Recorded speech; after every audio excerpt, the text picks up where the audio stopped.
Break के बाद स्वागत है आप सभी का। तो देखिए, विधानसभा की कार्यवाही दोबारा शुरू हो चुकी है। आज जैसे ही विधानसभा की कार्यवाही शुरू हुई, बीजेपी और विपक्ष के जो विधायक हैं उन्होंने हंगामा किया। विधानसभा की कार्यवाही को कुछ देर के लिए स्थगित किया गया। दोबारा जब शुरू हुई है ये कार्यवाही तो ये भी हंगामे खेज है, हंगामा खेज कार्यवाही चल रही है। तस्वीरें आपकी टीवी स्क्रीन पर हैं। विपक्ष की ओर से वॉकआउट किया जा रहा है। नहीं, दरअसल वेल में आकर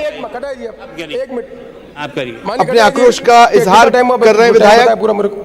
देखिए, सदन में ही अपनी कुर्सियों से उठकर सामने आकर राजेंद्र जी, मैं आपका न्याय की बात कर रहा हूँ। संरक्षक अध्यक्ष महोदय, मैं न्याय की बात कर रहा हूँ। अध्यक्ष महोदय, आप न्याय की बात महोदय, हमारे साथ जो नाइंसाफी हो रही है वो अब से नहीं हो रही है। लगा एक व्यक्ति का ध्यान आकर्षण किससे लगे? मान सदेश, आप अध्यक्ष को भी नहीं सुन रहे थे। अध्यक्ष भी नहीं सुने, मैं बैठ जाऊं फिर? आप सुन नहीं सकते 2 मिनट? आप सुनिए भाई। माननीय सदस्य, नहीं सुन रहे क्या आपको? ये कोई परंपरा नहीं, प्लीज। नहीं मान सदस्य, नहीं सुन रहे क्या आप? मान सदस्य बैठा प्लीज। नहीं, मैं नहीं सुनूंगा, रिकॉर्ड नहीं होगा। कटे ये परंपरा है।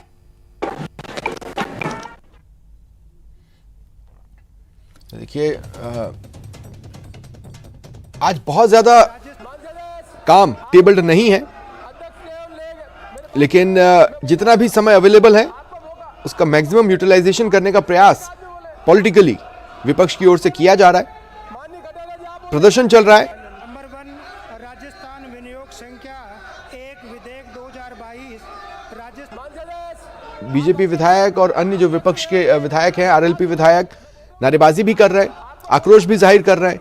और जैसा कि आपने देखा, सदन के बीच में आकर, कुर्सियों से उठकर बीच में आकर धरने की स्थिति बनी है विपक्ष की ओर से। 1 विधेयक 2022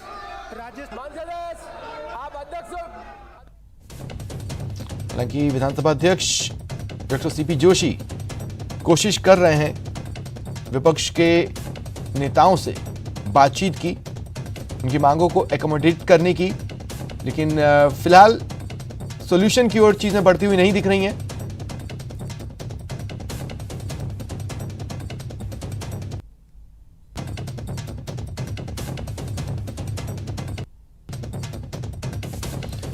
विधानसभा की कार्रवाई आज शुरू होने के पहले ही यह अंदाजा हो गया था कि काफी हंगामेदार रहने वाली है। और जैसे ही विधानसभा की कार्रवाई शुरू हुई, तुरंत ही हंगामा भी दिखना शुरू हो गया, जिसके बाद विधानसभा को कुछ देर के लिए स्थगित किया गया और फिर दोबारा कार्रवाई शुरू हुई तो वो भी हंगामे की भेंट चढ़ती नजर आ रही है। और इधर विधानसभा की वेल में आरएलपी के तीनों विधायक पहुंच गए। गायों को बचाने की इन्होंने गुहार लगाई। भोपालगढ़ विधायक पुखराज गर्ग, खीवसर विधायक नारायण बेनीवाल और मेड़ता विधायक इंदिरा देवी बावरी सबसे पहले वेल में पहुंचे। नागौर सांसद हनुमान बेनीवाल के निर्देशों के बाद पार्टी के विधायक धरने पर बैठे हैं। एक तरह से देखा जाए तो लंपी के मुद्दे पर पूरा विपक्ष एकजुट होकर अपनी बात रखना चाहता है। और इसी कड़ी में आरएलपी के विधायकों का प्रदर्शन भी आज विधानसभा में देखने को मिला है। दोबारा कार्रवाई शुरू होने के बाद आरएलपी के जो तीनों विधायक हैं वो विधानसभा की वेल में पहुंच गए और गायों को बचाने की मांग उठा रहे हैं।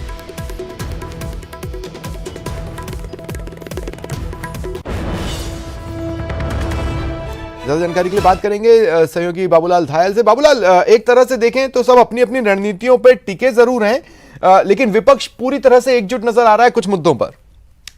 बिल्कुल, अभी सबसे बड़ा मुद्दा विपक्ष को लंपी का दिख रहा है, इसलिए विपक्ष जो है पूरा सरकार के ऊपर हमलावर है।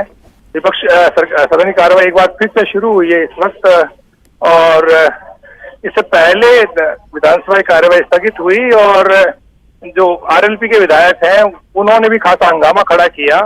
वो सबसे पहले वेल में आए, सरकार विरोधी नारे लगाए और लंपी को लेकर जो इलाज के अभाव में गायों की मौत हो रही है उसको लेकर उन्होंने सरकार को घेरने की कोशिश की। बीजेपी के विधायक भी उसके बाद में सदन में पहुंचे। तो हमलावर है इस वक्त विपक्ष, चाहे किसी भी पार्टी का हो। इसमें जो सीपीआई के जो एमएलए हैं वो तो बाकायदा अपने पोशाक के पीछे जो है लंपी वायरस के टैग लगा के आए, और बीजेपी के जो विधायक हैं वो सदन के बाहर गाय तक लेकर के आ गए।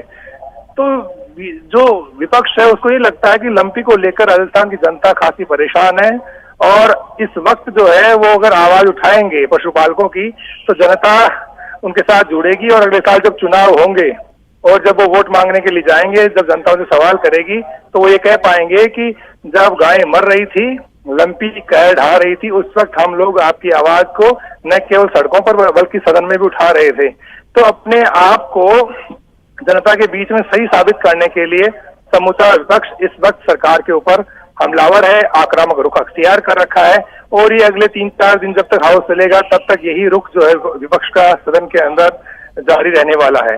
क्योंकि गाय जो है बहुत ही सेंसिटिव मुद्दा रहा हमेशा से। गाय हमारी आस्था का हमारे को सिर्फ दूध ही नहीं देती है बल्कि हमारी आस्थाओं से जुड़ा। अपने भी सरकार के लिए मुसीबत खड़ी कर रहे हैं, या इस तरह के संकेत दिख रहे हैं क्या कि क्या कांग्रेस के विधायकों की ओर से भी ये बात कही जा रही हो, या फिर कांग्रेस को समर्थन देने वाले, जैसा कि आपने बताया सीपीआई अमूमन हमने कुछ मोर्चों पर देखा है सरकार को समर्थन करते हुए, इसलिए पूछ रहा हूं।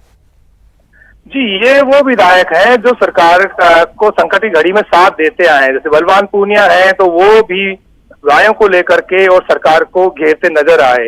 इसके अलावा सीएम लोढ़ा मुख्यमंत्री के सलाहकार हैं। सबसे पहली जो आवाज उठी हाउस में आज सीएम लोढ़ा की ओर से उठाई गई। इसका मतलब ये है कि जो सत्ता पक्ष से जुड़े हुए विधायक हैं, चाहे वो निर्दलीय हों या किसी अन्य दल के हों, तो वो भी अपनी जनता को ये भरोसा दिलाना चाहते हैं कि हम यहाँ तो लगे हुए हैं, आपकी आवाज को उठा रहे हैं, हम गायों का इलाज करा रहे हैं, लेकिन हमने राजस्थान की विधानसभा में भी मुख्यमंत्री सामने भी आपकी आवाज को उठाया है, और हम चुप नहीं रहे ऐसे मुद्दे पर। क्योंकि गायें जब मर रही हैं, गायों का इलाज अगर कहीं हो नहीं रहा है, तो ऐसी सूरत में जनता सवाल पूछ रही विधायकों से, और जब उनसे सवाल देते नहीं बनता तब वो जाकर के यहाँ पर अपनी बात कह पा रहे हैं। उनको लगता है कि आम जनता के बीच में वो जाएंगे तो मजबूती के साथ अपनी बात कह पाएंगे कि नहीं, हम चुप नहीं है, हम सारा काम कर रहे हैं, हम आपके लिए इलाज की व्यवस्था कर रहे हैं, हम सरकार के हर जो विभाग है, जो लंपी के इलाज से जुड़ा हुआ या जो मृत गाय हैं उनके डिस्पोजल से जुड़ा हुआ जो काम देख रहे हैं, उन सब से हम बराबर संपर्क में नहीं है, बल्कि हम मुख्यमंत्री के सामने भी जाके अपनी बात कह रहे हैं। हम भले चाहे सरकार का हिस्सा हो।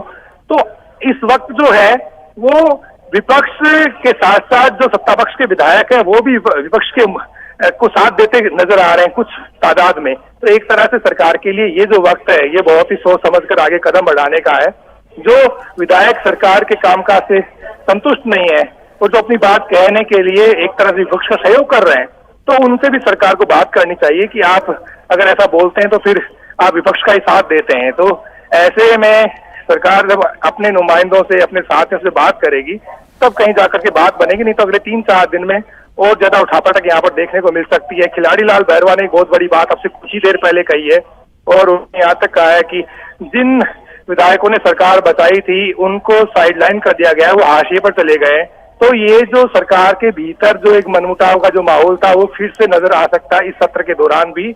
हालांकि आज जब सचिन पायलट और अशोक गहलोत सदन के भीतर दाखिल हो रहे थे, दोनों ने एक दूसरे से हाथ मिलाए, लेकिन दूरियां बरकरार हैं। आज भी दोनों एक दूसरे को हाशिए। चलिए, शुक्रिया बाबूलाल तमाम जानकारी के लिए।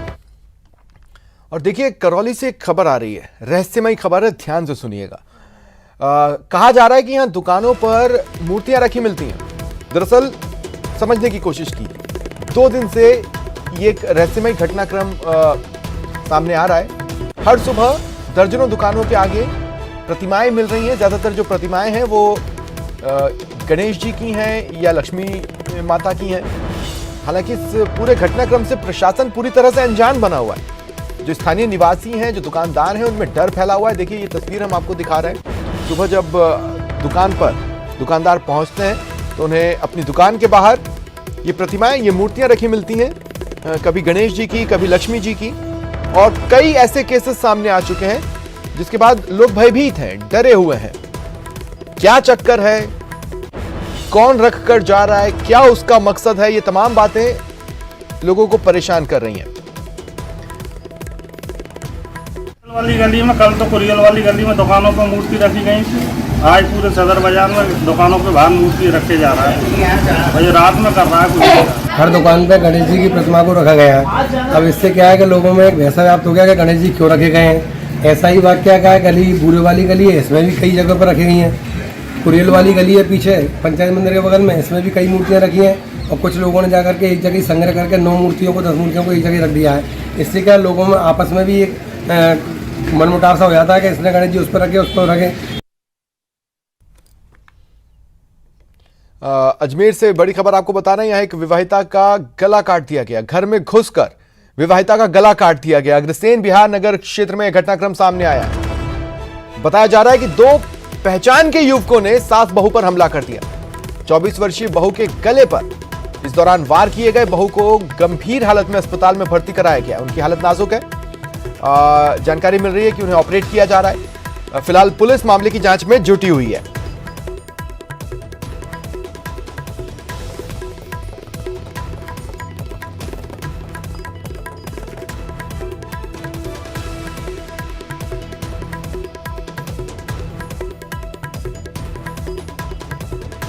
अजमेर से ये बड़ी खबर आपको बता रहा है। बताया जा रहा है कि जान पहचान के ही दो युवक थे जो घर में घुसे और सास बहू पर हमला कर दिया। इस दौरान जो बहू है उसके गले पर वार किए, उसका गला काट दिया।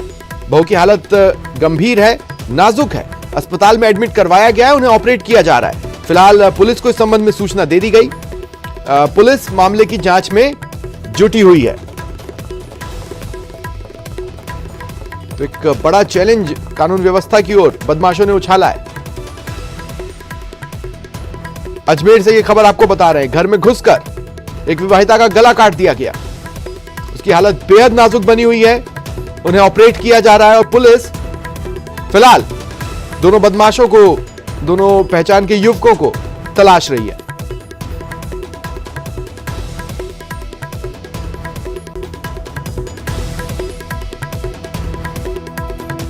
और अब मुझे दें इजाजत। नमस्कार।